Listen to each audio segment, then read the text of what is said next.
Hello friends, आप सभी का स्वागत है मेरे यूट्यूब चैनल पे। फ्रेंड्स, आज हम इस वीडियो में बौद्ध धर्म और जैन धर्म के इंपॉर्टेंट क्वेश्चन करेंगे जो कि एग्जाम में पूछे जाते हैं। अभी तक आप जो क्वेश्चन पढ़ते हुए आए हैं, अब वो क्वेश्चन पूछना बंद हो चुके हैं। अब देखिए किस टाइप के क्वेश्चन पूछे जा रहे हैं और कितने डीपली क्वेश्चन पूछे जा रहे हैं। अब जब आप इस वीडियो देखेंगे तो आपको खुद पता लग जाएगा आपको कितनी नॉलेज है जैन धर्म के बारे में, बौद्ध धर्म के बारे में। तो चलिए बिना किसी देरी के हम वीडियो की शुरुआत करते हैं। फ्रेंड्स, पहला क्वेश्चन है, जैन धर्म में जैन शब्द संस्कृत शब्द जिन से लिया गया, जिसका अर्थ है जिसने सभी मानवीय भावावेशों पर विजय प्राप्त कर ली हो। तो उसका बोलेंगे विजेता बोलेंगे। अब जैसे देखो यहाँ वर्ड मिला है विजय प्राप्त कर ली हो, तो आप ऐसे कॉमन से लगा सकते हैं विजेता कौन बनेगा, जो विजेता होगा। अगला सवाल है, जैन धर्म से संबंधित जल मंदिर का निर्माण किसने करवाया था। अब बताइए कितने लोग इस क्वेश्चन का आंसर आता है। ईमानदारी से आपने क्वेश्चन कहाँ पढ़ा है आपने। तो जैन धर्म संबंधित जल मंदिर है, इसका निर्माण करवाया था राजा नंदीवर्धन ने। Option number C. और ऋषभदेव कौन थे? ये जैन धर्म के पहले तीर्थंकर थे। टोटल 24 तीर्थंकर हुए जैन धर्म में, ये आपको याद रखना है। ये आपको याद होगा, ये आपको यही पुराने क्वेश्चन आप पढ़ते रहते हैं, लेकिन ये एग्जाम में नहीं पूछे जाते हैं। दिगंबर संप्रदाय निम्न इनमें से किस धर्म से संबंधित है। तो आप सबको पता है श्वेतांबर और दिगंबर, ये जैन धर्म के दो पार्ट हैं। तो इसका राइट आंसर होगा जैन धर्म, ऑप्शन नंबर सी। अगला सवाल है, निम्नलिखित में से कौन सा आगम जैन धर्म में अहिंसा का वर्णन करता है। अब देखिए ना, डीप क्वेश्चन पूछा गया जैन धर्म से। तो आगम जो है जैन धर्म में जो अहिंसा का वर्णन करता है वो है सूत्र कृतांग सूत्र, ऑप्शन नंबर बी। अगला सवाल है, वर्धमान महावीर जैन धर्म के तीर्थंकर थे, तो ये कौन से थे? ये लास्ट थे, 24वें थे, ऑप्शन नंबर सी। अगला सवाल है, स्वामी महावीर का जन्म कहाँ हुआ था। तो फ्रेंड, जो स्वामी महावीर है यानी जो महावीर जैन जी हैं, इनका जन्म हुआ था कुंडग्राम में, ऑप्शन नंबर सी। और लुम्बिनी बहुत इंपॉर्टेंट है। लुम्बिनी में किनका हुआ था, अभी आगे हम पढ़ेंगे। बौद्ध धर्म के जो थे सिद्धार्थ, ठीक है ना। महावीर और उनके अनुयायियों की शिक्षाओं को लगभग 1500 वर्ष पहले जिस रूप में लिखा गया था, उसी रूप में वर्तमान में किस स्थान पर उपलब्ध हैं। तो फ्रेंड्स, ये उपलब्ध है कहाँ पे? गुजरात में, वल्लभी में, ऑप्शन नंबर बी। अगला सवाल है, जब एक तीर्थंकर अपने नश्वर शरीर को छोड़ता है तो इसे के रूप में जाना जाता है। तो फ्रेंड, जब भी कोई तीर्थंकर अपने नश्वर शरीर यानी जब मृत्यु को प्राप्त करता है तो उसको बोला जाता है निर्वाण, ऑप्शन नंबर डी। अगला सवाल है, जैन मठवासी प्रतिष्ठानों को क्या कहा जाता है। तो फ्रेंड्स, जो जैन मठवासी प्रतिष्ठान हैं उनको कहा जाता है बसादिस, ऑप्शन नंबर बी। अगला सवाल है, निम्न में से कौन सा बौद्ध धर्म से संबंधित एक पवित्र ग्रंथ है।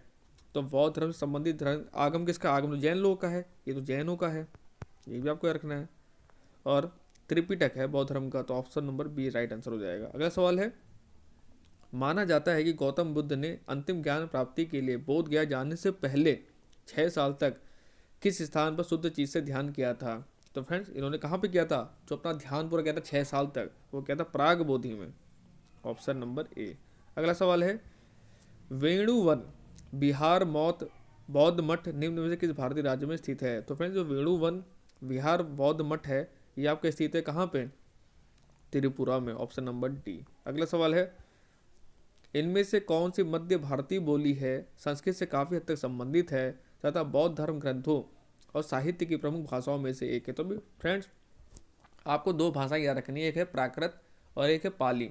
अगर बौद्ध धर्म से पूछेगा तब आंसर लगाएंगे पाली, लेकिन अगर जैन से पूछेगा जैन धर्म की कौन सी भाषा है, तो उनकी है प्राकृत।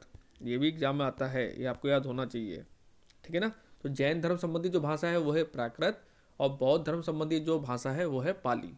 अगला सवाल है, निचेरिन डाइसोनिन की बौद्ध शिक्षा किस देश में शुरू हुई थी। अब देख, ये क्वेश्चन मैक्सिमम लोग को नहीं पता होगा।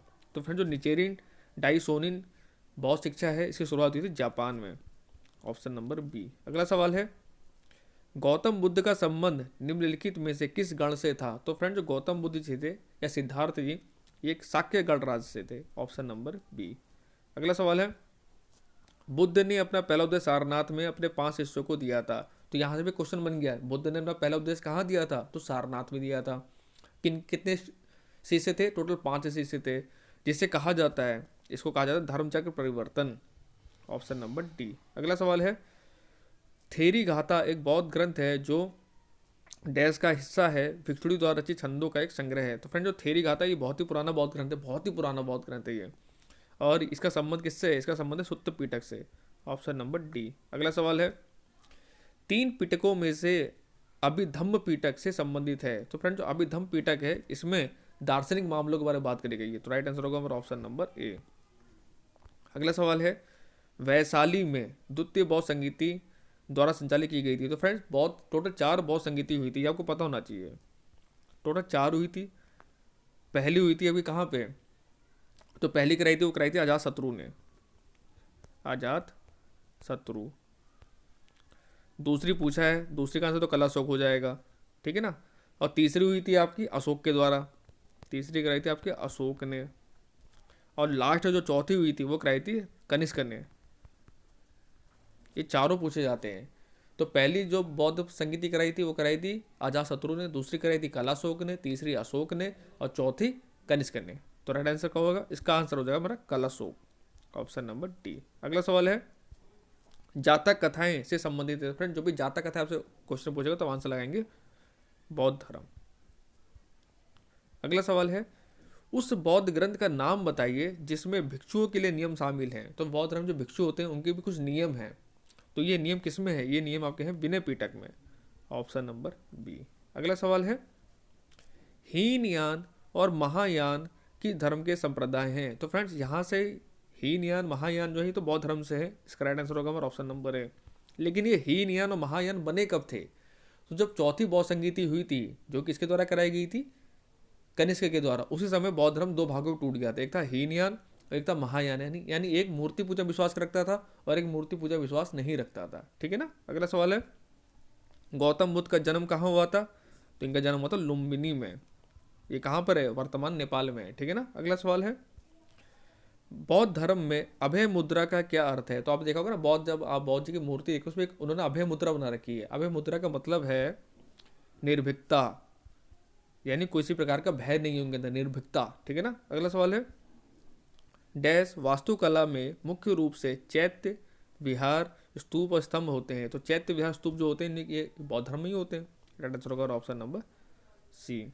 जैसे धामेक स्तूप है जो सारनाथ में है आपका, ठीक है ना। एक भरोत स्तूप है, ठीक है ना, आपको सब पता होना चाहिए।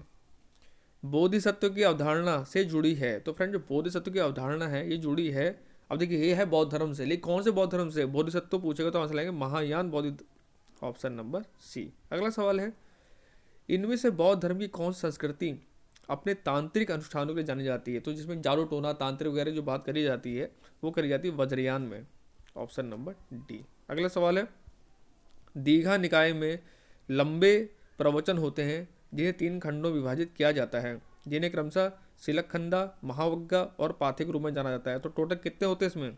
टोटल 34 होते हैं, ऑप्शन नंबर बी। अगला सवाल है, और ये क्वेश्चन मुझे पता है मैक्सिमम लोगों को नहीं पता होगा, निम्नलिखित में से कौन एक प्राचीन बौद्ध ग्रंथ है? सबसे पुराना बौद्ध ग्रंथ कौन सा है?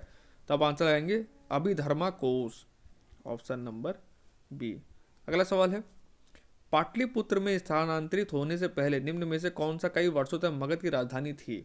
तो मगध की जो राजधानी थी वो थी राजगृह, ठीक है ना। तो फ्रेंड ये हमारे टॉप 30 क्वेश्चन समाप्त होते हैं।